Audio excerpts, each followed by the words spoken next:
But yeah, the another point that I wanted to talk about. Let me pull my notes up. Got my little notes up so I can stay on, so I can try and stay on point.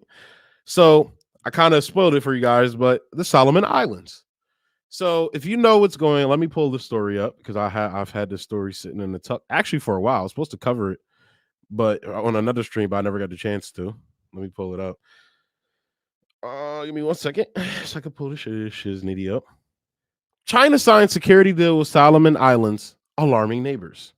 So one of the things you hear constantly about Taiwan and in regards to China's aggressions and Ukraine in regards to Russian aggression is that they can join whatever military pact and align and associate with whatever countries they want to because they're sovereign nations. Now, Taiwan and Ukraine are are different but very similar. You know, they're similar situations, but regardless, this question of sovereignty. When we get into this story, I think you're going to see the hypocrisy of the West. But don't make this an equivalation of, well, this sounds just like China. This is not an equivalation. Okay, the United States is in the West fears when it comes to this is completely and utterly ridiculous based upon their own principles, which is why I'm bringing this up. China signed security deal with Solomon Islands, alarming neighbors. It's from the Washington Post. Why a tiny Pacific nation's China deal is getting global attention. The U.S. and its allies say Beijing's security pact with Solomon Islands could threaten stability in a strategically important region.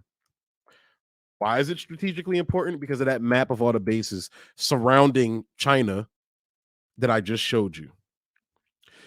This is from the Hill. Australian Prime Minister says Chinese naval base in Solomon Islands would be a red line.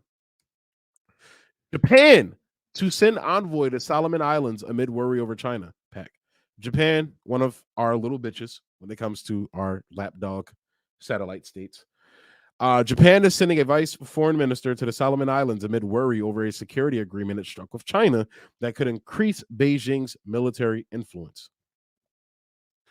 This is this is from New Zealand's Prime Minister Jacinda Ardern questions motive for China's Solomon Islands security pact. New Zealand Prime Minister flags Beijing's growing assertiveness in the region while Pacific stuff up haunts Australia's governing coalition going into election. And this is just very fitting that a bunch of white European former colonial powers are trying to tell one of its former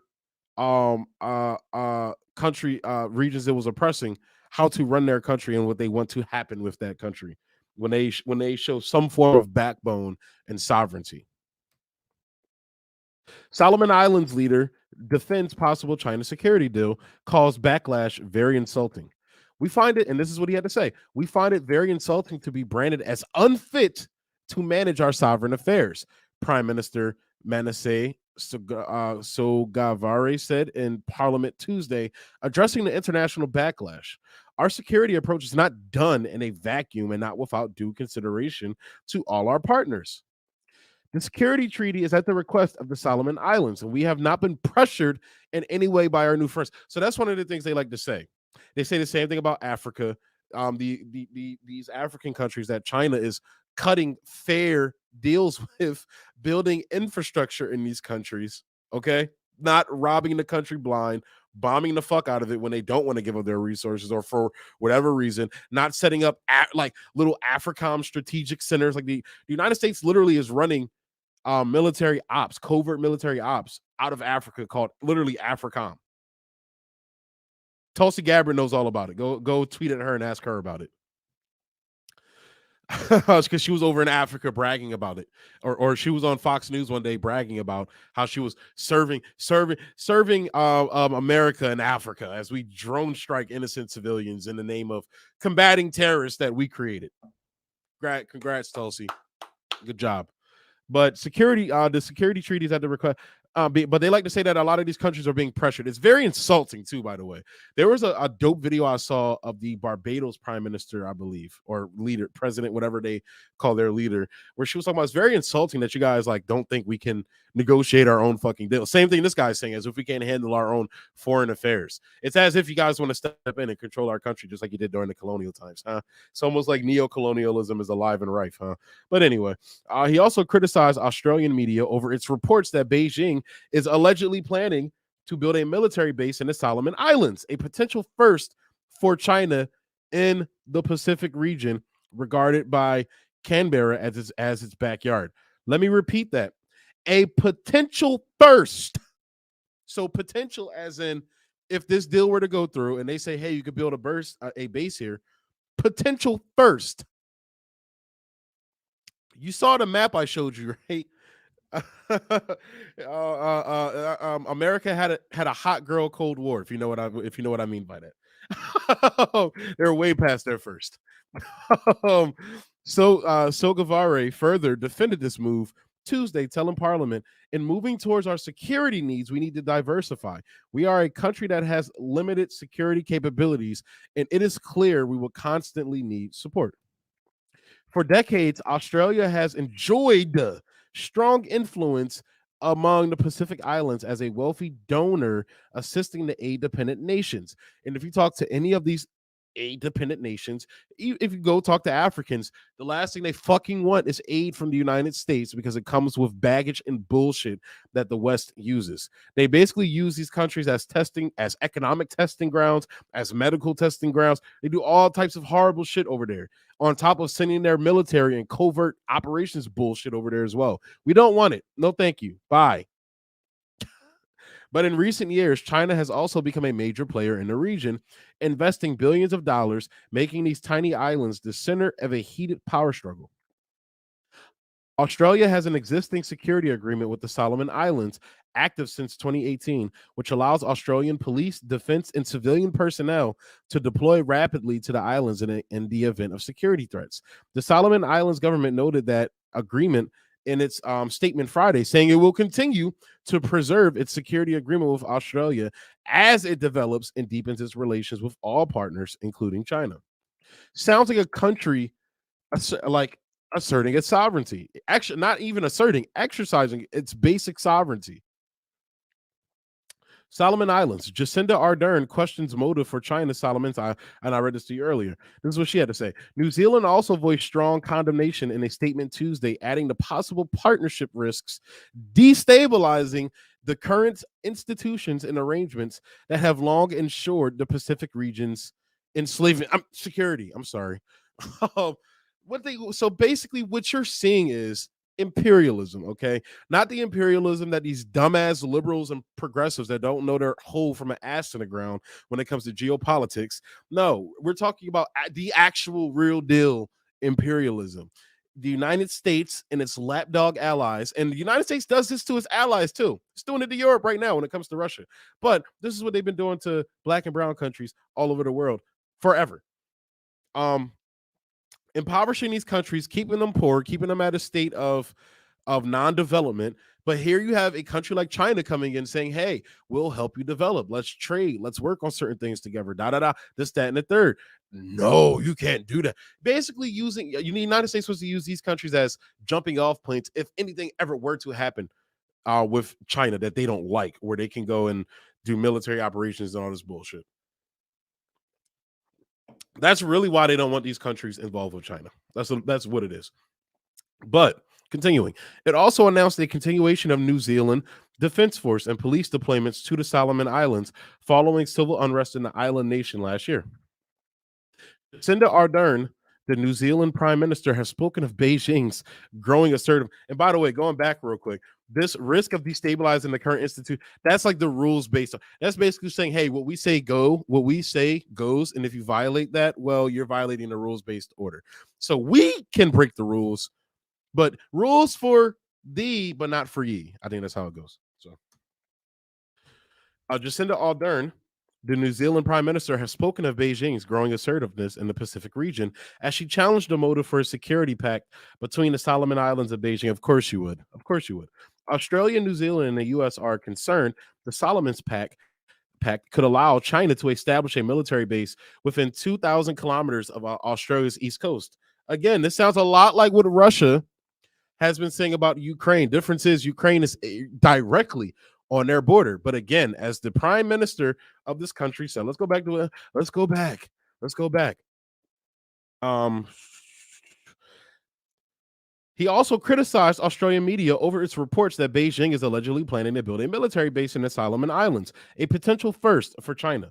So he's saying that's not the case. This is purely trade and building relationships with China, this, that, and the third. So the fact that they're so look how they're reacting to this. You see, like the United States even sent their own ambassador basically to pressure this government not to do this. The text permits China to make ship visits to carry out logistical replenishment and have stopover and transition in the Solomon Islands. And again, here's the picture. You see how ridiculous this lady sounds when you look at the actual map of what's going on in this fucking region. Speaking to the BBC, Aldern said, one of the reasons we've expressed this disappointment is Australia and New Zealand both have heeded the call of the Solomons for support during recent disruption. And we've again highlighted that should any extended in need exist, we are there to help and support. They don't want your fucking help, though. That's the thing. They're saying, no, thank you. We're going to go work with China. No, thank you. What gap remains that requires such an agreement with China? The fact that they said they don't want to work with you. See how fucking ridiculous Kendrick Lamar had this bar, and by the way, that new Kendrick album was fire, but he had this bar in the Black Panther album. What song was it? The song was SZA. He said you mad that you ain't invited or some shit like that. These motherfuckers, like, they don't want to work with you. No, they said no, thank you. No, usually, like, they talk about no means no a lot. No means no, guys. They said Solomon Islands said no. Leave them alone. They said no, and we've highlighted that. And again, and there you go. I read that already. Yet. Sorry about that, guys. This John be acting stupid sometimes. I think that might be actually be the end of it. No, it's not.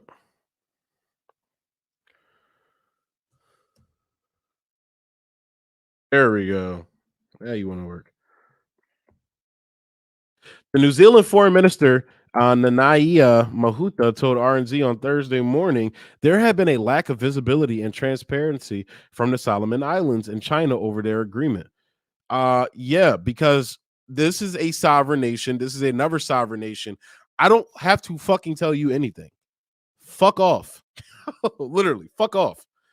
And rejected any notion that its signing was a major foreign policy failure on behalf of Australia or New Zealand. They don't have to tell you shit. China is New Zealand's largest trading partner by a substantial margin and accounts for about a third of total exports, which has led to speculation Wellington is unable to take tough stances on Beijing. And they have it in their country too, these uber China stances, instead of actually building up their country. And I'm going to get to that. We're going to get to that. Ardern rejected the idea that it was time to join AUKUS, the trilateral security partnership between Australia, the UK, and the US aimed at confronting China. So AUKUS is, as they said, this military pact that they're using to aim at China, but they've recently given Australia, to the disdain of France, the United States actually fucked France out of this arms deal with Australia, but to give them these nuclear powered subs and shit like that. Not nukes on the subs, but nuclear powered subs. But still, it's a act of aggression and provocation towards China, where if China was doing that, let's say like China teamed up with Cuba, there's a historical context with that, Russia, but they teamed up with Cuba and gave Cuba a bunch of fucking nuclear powered submarines. See how the fucking United States would react to that shit. Speaking to the BBC, she said, our call on AUKUS is simply that, yes, it is to our benefit when we have greater engagement. She said, we've asked the U.S. to take an interest in the economic architecture of our region. In other words, yes, we're still your little bitches. It just can't be about defense and security arrangements. It should be about the well-being of the region as a whole. And you're starting to see a response from the U.S. on that front. Yeah. So again, this is under Biden too. This is under China Joe, as a lot of you guys say. The threat of this has been around for a long time, and I can't go into all the details as to how Australia is able to know the specific information as they are security matters. But what I do know is We have always been very conscious of the threat of China being able to influence a nation in our region to ends such as that. So, cooperation between two sovereign nations is a threat to you. Why? Where there's not even a guarantee it's going to be military. Huh? It's almost as if you want this country to stay poor and dependent on you. That's what it sounds like to me. Morrison added that China was an autocratic nation that is not playing by the normal rules on how they seek to influence other nations in our region. He said he had discussed the matter with Aldern many times, and they would be talking about it as part of the Pacific Islands Forum. Again, they say this about every. I was just watching this Rogan video where Lex Friedman was on there, literally saying shit, talking out his ass. You could tell, but saying shit that literally doesn't make sense. So Russia has elections, but they're not democratic. They're rigged, which is very ironic given January 6th and what just happened, talking about election integrity here in this country. Okay, fine. So Putin, as we know, Russia, they like to talk about Russia as if it's just Putin. But Russia, if you go look at any fucking map, is mopping the floor with Ukraine. If you look at any fucking map, somehow Lex Friedman gets in his mind that the invasion of Ukraine was a blunder on Russia. Okay. This is how these people think about foreign policy. That's what you got to realize. Signing of the security deal is reverberating in the Australian federal election campaign, with the Labour opposition accusing the coalition Prime Minister, Scott Morrison, of presiding over a Pacific stuff-up. So, going into this is from the World Socialist website. I found this interesting. Militarist frenzy erupts in Australia over security pact between China and the Solomon Islands. And this is tying. I may actually skip this because this doesn't really. Actually, no. This is very good. This is very good. I think this is good because although this is Australia, I feel like this is what you're seeing play out in the United States. I'm sorry, I had to take a drink real quick. The issues of militarism and war have erupted to center stage in the Australian federal election campaign. The Liberal National Coalition government, Labour, and the entire official media have responded to the announcement last week of a security pact between China and the Solomon Islands, with frothing denunciations of Beijing, openly raising the prospect of military conflict in the Pacific. This morning, Defense Minister Peter Dutton stated it was necessary to prepare for war. So this is your Trump wing.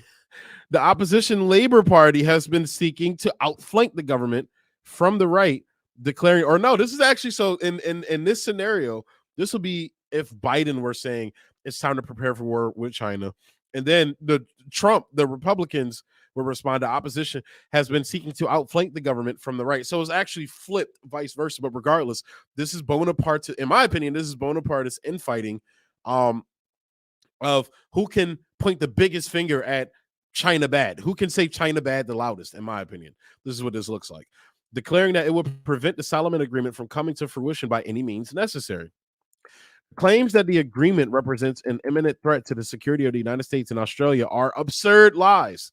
The Solomons are almost 10,000 kilometers from Los Angeles, over 1,600 kilometers from Northern Australia, like the other Pacific Island nations. The Solomons, with a population of fewer than 700,000 people, is beset by poverty and a lack of rudimentary infrastructure. So all of that aid they're talking about, what do you lack? Obviously a lot, because they're living in fucking abject poverty.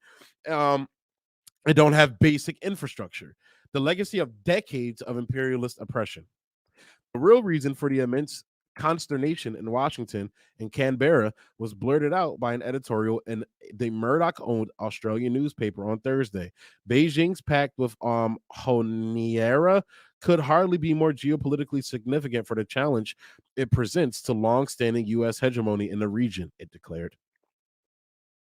Hysterical reaction to the agreement reveals two key elements of the world political situation that have been concealed from working people by the political and media establishment. Firstly, the U.S. is engaged in advanced preparations for an aggressive war with China, which it views as the chief threat to its dominance in the Indo-Pacific and internationally. As President Joe Biden has ratcheted up decade-long threats and provocations against Beijing, American military generals have declared that such a war will be fought in the coming years. not decades. People like H.R. McMaster going on beating the China war drums on Rogan's show. And again, I'm not saying he can't have the guy on, but what I'm saying is I'm going to point out where this guy is saying bullshit. So I'm not saying censor Joe Rogan for having McMaster on. Just like I'm against the people trying to censor him for the whole COVID stuff and the trans whatever they're trying to censor him for. I'm not for censoring anybody. What I'm saying is Joe Rogan being a smart guy, as I think he is, it seems weird that you have these guys on pushing this anti-China propaganda on your show, and you don't say shit. But if H.R. McMasters was talking shit about weed or something, this Joe Rogan, his fucking head would explode. He would rip the guy's head off. Same thing with Mike Baker. He brings Mike Baker on all the time to push this anti-China propaganda, this anti-Russia propaganda. Dude. And I'm not saying Russia and China are perfect and angelic countries. They have their propaganda too. I know. I'm not saying they don't.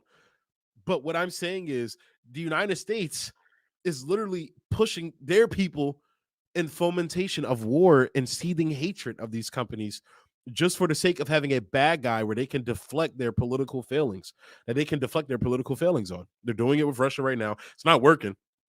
But I guarantee you, if Donald Trump gets into office or whatever GOP president gets into office in 2024 and they fail miserably, they're going to be pushing it on. The pro-China Democrats are not allowing me to do. It's going to be the same thing. This is Bonapartism at its finest, in my opinion. But as president, but that's just so amazing. Firstly, the U.S. engaged in advanced preparation. They're preparing for war. They're pushing you into war. Same way they're doing it with Russia. I'm afraid that it'll be easier with China because people like China, like opinions on China in America are at an all-time low. They think China, a lot of Americans, especially the fucking conservative ones, think China is like Nazi Germany or some fucking shit. So like, I can easily see us getting into a confrontation with China. And again, that is end of the world. China is a nuclear. It's not as nuclear capable as the U.S. or Russia, but they still have fucking nukes. We also have a history of China and nukes. Like we were literally going to nuke China over Korea, over the Korean War. We were going to nuke them. Daniel Ellsberg actually just was revealed that like a year or two ago. I think last year, actually. I think I covered it on my show too. I'm pretty sure I covered it on the show. But yeah, this is insanity. Second, and now this is about Australia. Secondly, Australia is on the front lines of these war plans. As leading think tanks have outlined, it is to play a decisive role in a U.S.-led conflict with China as a southern anchor for American and allied military forces, and the enforcer of a naval blockade of key Pacific shipping lanes upon which Beijing relies for raw materials and basic. So this is the United States being the aggressor. Okay, that is what that is. That is why successive Australian governments, Labor and Coalition, have engaged in a vast military buildup in league with the U.S. So the United States is leading the charge on this. So basically what this means is it doesn't matter if the red guy or the blue guy is in office in America. The policy towards China is the fucking same. Australia is already carrying out a central role in the political campaign that goes hand in hand with the war drive. In particular, Australia serves as a U.S. deputy sheriff in the Pacific, which has historically been dominated by Australian and New Zealand imperialism under the umbrella of dominant power of the day. First Britain, and then from World War II on the U.S. Significantly, it is the Labor Party that has most directly invoked this imperialist legacy in its condemnations of the agreement and of the coalition government for supposedly allowing it to be signed. Speaking last week, Labor's shadow foreign affairs minister, Penny Wong, decried the signing of the pact as the worst foreign policy blunder in the Pacific since the end of World War II. The government had not responded in the most energetic, effective, and agile way. Wong declared that a Labor administration would never take a backward step in confronting China. I'm just going to skip a lot of this. Above all, Labor has sought to present itself as a more reliable partner of the Biden administration and its provocations, military preparations, and attacks on China. Above all, labor has sought to present itself as a more reliable partner of the Biden administration in its provocations, military preparations, and attacks on China. I'm pretty sure that says Biden, not Trump. By the way, and again, Trump has a hawkish stance on China. So again, as I say this, does not matter whether it's the red guy or the blue guy. They both have the hawkish stance towards China.